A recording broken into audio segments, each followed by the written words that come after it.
CBS News has confirmed that ByteDance, TikTok's Chinese parent company, has signed a deal to sell its U.S. operations to a group of investors, including two American companies.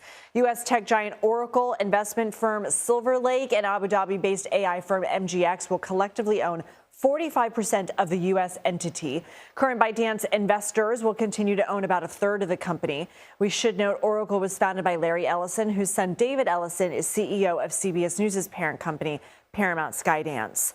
A law passed in Congress last year required ByteDance to either cut ties with TikTok's American operations or be banned in U.S. app stores and web hosting services because of national security concerns. In January, the app briefly went dark in the U.S. before President Trump extended the sale deadline. For more, let's bring in Alexandra Levine. She is a tech reporter at Bloomberg. Thank you so much for being here. What more do we know about this deal and what happens next? So at its core, the reason we are here and the primary goal of this deal has been to address these longstanding national security concerns about a Chinese company, ByteDance, owning a social media app that is used by half of the country. Things are still likely to evolve over the next month before this closes on January 22nd. But what we know right now is that this new U.S. TikTok entity is going to have, as you mentioned, Oracle, Silver Lake, and MGX as its three key investors, and that it will also have majority American investors and also a majority American board. This new U.S. venture is essentially going to be responsible for protecting U.S. user TikTok data, moderating content, and probably most notably, retraining the coveted recommendation algorithm that is really TikTok's secret sauce. We know from the White House from what the White House put out a couple months ago, that the plan is for ByteDance to license a copy of its very coveted recommendation algorithm to this new U.S. TikTok entity, and that TikTok entity will then be retraining it on American user data. So what does this mean for TikTok's future, and will users see anything different?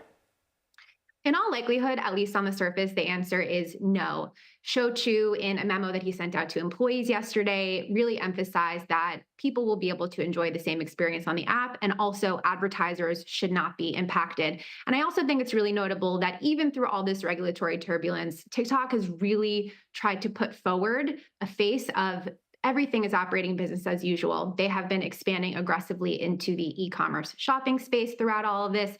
Just last night, hours after Shou sent that memo to all of the employees of the company announcing that these agreements had been signed, TikTok held a red carpet style, Oscar style award show called the TikTok Awards for the first time in the US. So at least on the surface, it seems that things will be pretty much business as usual.